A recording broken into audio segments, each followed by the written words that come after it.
یہ جو جند کور ہے جو پنجاب کے ایک چھوٹے سے گاؤں کے اندر پیدا ہوئی، وہ میری ایک ہیروئن ہے۔ میں اسما کو اپنی بہن ہونے کے ناطے یہ کہنا چاہتا ہوں کہ تم اتنی سینسٹیو خاتون ہو، تمہارا تعلق بھی ایک ایسے خاندان سے ہے جو کہ ویسے تو عورتوں کے حقوق کے بارے میں بہت بلند بھاگ دعوے کرتا ہے، مگر نہ جانے تمہیں یہ کیوں نہیں سکھایا گیا کہ خدا کے لیے اپنے کام سے اپنی وطنیت کے اوپر حرف نہ آنے دو۔ ارتغرل فلانا کرفتغرل فلانا، یہ کون لوگ ہیں اور یہ کون ڈیسائیڈ کر رہا ہے؟ اور ہماری منسٹری آف انفارمیشن کس قسم کی سستے نشے کی چیزیں کھا پی کے سوئی ہوتی ہے؟ آج کل پنجابی لکھنے پہ بڑا دھیان ہو گیا ہے۔ اس کی وجہ یہ نہیں ہے کہ آپ کو پنجابی سے محبت ہے، اس کی وجہ صرف یہ ہے کہ ہمارے کینیڈا میں رہنے والے بہت متمول سکھ حضرات جو ہیں، انہوں نے اب پنجابی کے نئے لکھاریوں کے لیے اور نئی کتابوں کے لیے بڑے بڑے بھاری معاوضوں اور انعامات کا اعلان کر رکھا ہے۔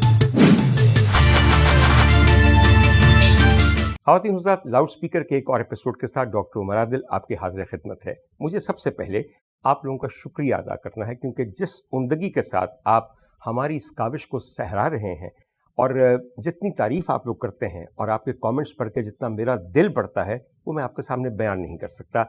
ہر روز یہ والا چینل ترقی کر رہا ہے اور میرا دل کرتا ہے کہ آپ اس کو زیادہ سے زیادہ سبسکرائب کیجئے، اس لیے کہ اس سے آپ کا کچھ نہیں جاتا، ایک پائی تک خرچ نہیں ہوتی، مگر اس سے میرا اور میری ٹیم کا حوصلہ بڑھتا ہے اور ہمیں مزید اچھی چیزیں آپ کے سامنے لانے کی ہمت پیدا ہوتی ہے۔ خواتین حضرات، آج کا ایپیسوڈ میرے ایک ذاتی دکھ کے بارے میں ہے جو میں نے آپ سب کے ساتھ شیئر کرنا ہے، یا کم از کم ان لوگوں کے ساتھ شیئر کرنا ہے جو اپنے آپ کو پنجابی کہتے ہیں، کیونکہ واقعتاً یہ آپ کی پنجابیت اور پنجابی عورت کی ذات، کردار اور اس کے امیج کے اوپر ایک بہت بڑی گالی ہے جس کا میں یہاں ذکر کرنے لگا ہوں۔ خواتین حضرات، میرے خیال میں پہلے بھی بہت دفعہ بتا چکا ہوں کہ میرا تعلق پنجاب کے ایک چھوٹے سے قصبے قلعہ دیدار سنگھ سے ہے۔ اگر آپ کبھی قلعہ دیدار سنگھ جائیں، اور میں چاہوں گا کہ ایک ویلاگ ہم وہاں بھی بنائیں، تو آپ کو اندازہ ہوگا کہ وہ کس قدر عمدہ جگہ تھی، اب نہیں ہے، اس لیے کہ اب نہ وہ لوگ رہے ہیں، اور اب ہر قصبہ اور ہر گاؤں جو ہے وہ کنکریٹ کا ایک جنگل بن گیا ہے، وہاں پہ خوبصورت درخت، سبزہ وغیرہ سب مٹ گیا ہے۔ باہر طور جب میں قلعہ دیدار سنگھ جاتا ہوں تو راستے میں ایک جگہ آتی ہے جس کو ہم کہتے ہیں چاندہ قلعہ۔ چاندہ قلعہ کے بہت قریب ایک چھوٹا سا گاؤں ہے جس کا نام ہے چھچھڑ والی۔ نام تو بہت عجیب ہے، مگر میرے لیے یہ گاؤں ایک بہت بڑی اہمیت رکھتا ہے، اور وہ اہمیت اس لیے رکھتا ہے کہ قلعہ دیدار سنگھ کے بالکل قریب، یعنی کہ میرے ہمسائے میں چھچھڑ والی گاؤں میں 1817 میں ایک صاحب رہتے تھے جن کا نام تھا منا سنگھ اولکھ۔ یہ اولکھ جاٹ تھے۔ ان کی بیگم صاحبہ تھیں جن کا نام تھا سدا کور، ان کو ماتا کور بھی کہا جاتا تھا، مگر سدا کور ان کا اصل نام تھا۔ اور ان دونوں کے دو بچے تھے، ایک بیٹا تھا جس کا نام تھا جواہر سنگھ، ایک بیٹی تھی جس کا نام تھا بی بی جی آس کور۔ اب تیسرے بچے کی ولادت 1817 کے ماہ اگست میں ہونے والی تھی۔ جب ولادت ہوئی تو پتہ چلا کہ ان کے ہاں، یعنی کہ منا سنگھ کے ہاں، ایک بیٹی پیدا ہوئی، اور بیٹی بے انتہا خوبصورت ہے اور رنگ گورا ہے، اس کا آنکھیں بڑی بڑی ہیں، اور دائیاں دیکھ کے بتا رہی ہیں کہ بڑے مقدر والی لگ دی ہے۔ ایکچولی مقدر کی لاٹ جو ہے وہ جبین کے اوپر چمکتی ہے، اور جہاں دیدہ لوگ فوراً پہچان جاتے ہیں کہ بچے کی قسمت کیسی ہوگی۔ قسمت بنانے والا تو وہ ہے، مگر پھر جبینیں بنانے والا بھی تو وہی ہے جو قسمت کو چہرے پہ لکھ دیا کرتا ہے۔ خواتین حضرات، بچی کا نام تو رکھا گیا جند کور، یعنی کہ زندگی۔ آپ سوچیں اس زمانے کے اندر بھی میرے علاقے کے اندر لوگ کتنے عمدہ نام رکھتے تھے۔ آپ آج کل اپنی بیٹیوں کا نام زندگی رکھتے ہیں، ہم اس زمانے میں رکھا کرتے تھے، مگر بچی پیاری بہت ہی چاند ورگی سی، تو اس کو پیار سے چندہ بھی کہا جاتا ہے۔ خواتین حضرات، یہ جو جند کور ہے جو پنجاب کے ایک چھوٹے سے گاؤں کے اندر پیدا ہوئی، وہ میری ایک ہیروئن ہے۔ وہ اس لیے میری ہیروئن ہے کہ یہ وہ خاتون ہے جو آگے بڑھ کے پنجاب کی سکھ ڈائنیسٹی کی آخری مہارانی بنی، اور ایسی دلیر مہارانی کہ جس کا جواب نہیں، اور ایسی مہارانی کہ جس کے اندر پنجاب کی عورت کے تمام ذاتی اوصاف بھی موجود تھے، ذاتی خصائل بھی موجود تھے، اور وہ جرأت بھی تھی، وہ مقصدیت بھی تھی، اور وہ جذبہ بھی تھا کہ جو ایک معمولی گاؤں کی پنجابی لڑکی کو پوری سکھ ریاست کے اوپر حکمرانی کرنے کی ہمت دیتا ہے۔ خواتین حضرات، جند کور بعد میں مہارانی جندہ کے نام سے مشہور ہوئی، اور مہارانی جندہ وہ ہے کہ جو مہاراجہ رنجیت سنگھ کی سب سے چھوٹی اور چہیتی بیوی بنی۔ اس کے علاوہ یہ وہ عورت ہے کہ جو مہاراجہ دلیپ سنگھ کی ماں تھی، یعنی کہ جو آخری مہاراجا ہم نے دیکھا اس پورے خطے کے اوپر حکمرانی کرتے ہوئے انگریزوں کی اینیکسیشن سے پہلے، یہ خاتون اس دلیپ سنگھ کی ماں تھی. اور دلیپ سنگھ تو خیر نام کا ایک مہاراجا تھا، اس لیے کہ چھوٹا سا بچہ تھا جب اس کو گدی پہ بٹھایا گیا، مگر اصل ریجنٹ اس کے پیچھے یہ جند کور ہی تھی. خواتین حضرات، میں یہ ذکر آپ سے اس لیے کر رہا ہوں کیونکہ مجھے پنجابی عورتوں کے بارے میں کچھ زیادہ تھوڑا سا پتہ ہے. میں سمجھتا ہوں کہ ہمارے اس علاقے کی عورت کے اندر جس قسم کی سوجھ بوجھ، دانائی اور حکمت موجود ہے اور متانت موجود ہے، وہ شاید کسی اور خطے کی عورتوں کے اندر نہیں ہے.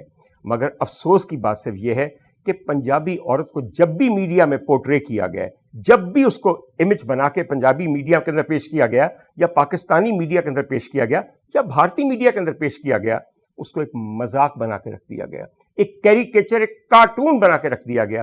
ایک شودی سی عورت اچھلتی اچھلتی، ہمکتی ہمکتی، ٹھمکتی مارتی، اپنا پراندہ یوں یوں کرتی ہوئی، پراندہ بھی وہ جو کہ کئی رنگوں کے اس کے اندر پھمنے لگے ہوں، یہاں تک بال بیک کوم کیے ہوئے، ماتھے پہ اتنا بڑا ٹکا 62 سال کی عورت نے لگایا ہوا، بڑے گھیر کی شلوار پہنی ہوئی، چھوٹی سی کرتی پہنی، نیچے کھسا پہنا ہوا، اور مٹکتی مٹکتی ادھر، مٹکتی مٹکتی ادھر، اور ایک عجیب لہجے میں بولتی ہوئی آ جاتی ہے. اور آپ کہتے ہیں کہ یہ پنجابی عورت آ گئی. تقریباً 85% میڈیا کے اندر پنجابی عورت کا پورٹریل ایسا ہی ہے. بڑے بڑے جھمکے ہلاتی ہوئی، بونگیاں مارتی ہوئی، ہچ ہچ کرتی ہوئی، منٹ منٹ بعد اٹھ کے ڈانس کرتی ہوئی. حضور والا، یہ آپ جانتے ہوں گے کہ کس پنجاب کی ایسی عورتیں ہیں.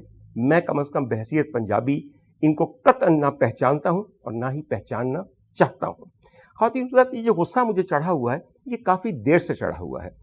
ہمارے ہاں مختلف صوبوں میں کبھی بھی کسی عورت کو اس طرح ریپرزینٹ نہیں کیا گیا جس طرح پنجابن کو کیا گیا ہے.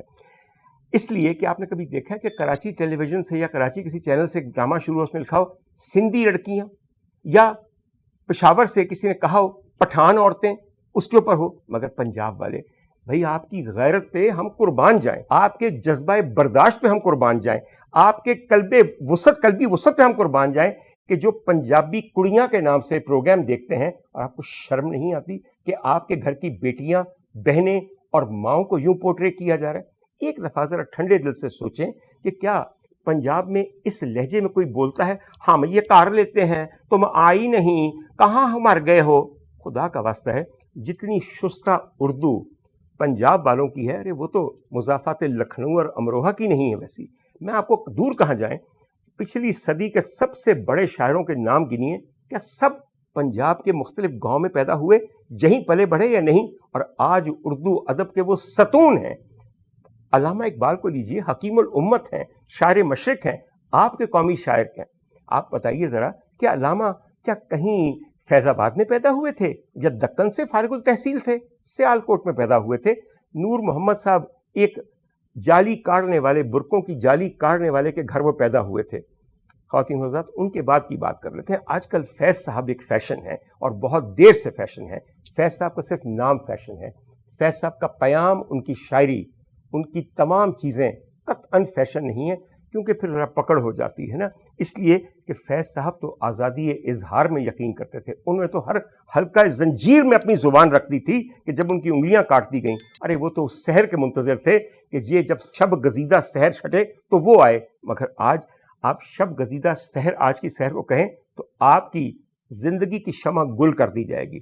اگر آپ اپنی زبان کو کہیں رکھیں گے تو وہاں اس کا قیمہ بنا کے کتوں کو کھلا دیا جائے گا، اس سے پہلے کہ آپ اظہار کریں. مگر فیض صاحب کے نام کا میلہ ہم نے ضرور منانا ہے، اس لیے کہ اس میں تورمے ہیں، نوٹ ہیں، اسپانسرشپ ہے. اور اس میلے کے اندر کون لوگ آئیں گے؟ ارے فلانی کراچی کے اداکارہ کو بلا لو، اس کا انٹرویو کریں گے. ارے فلانے اداکار کو بلا لو، اس کا انٹرویو کریں گے. ارے یہ کر لو، ارے وہ کر لو، ارے فلانے کی کتاب کا اجرا کر دو، وہ کر دو.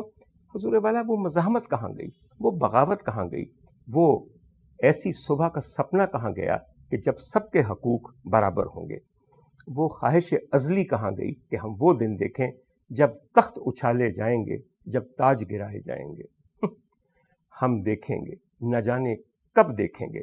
تب تک تو ہم فیض میلے کے نام کے اوپر ان کے مجاوروں کی یہ خرمستیاں ہی دیکھ کر خون کے آنسو بہائیں گے اور خون کے گھونٹ بھریں گے. تو خواتین حضرات، فیض صاحب کا بھی تعلق بنیادی طور پہ سیال کوٹ سے ہی تھا، وہ دلی سے نہیں آئے تھے. اس کے علاوہ میں ذکر کروں اپنے بہت ہی پیارے دوست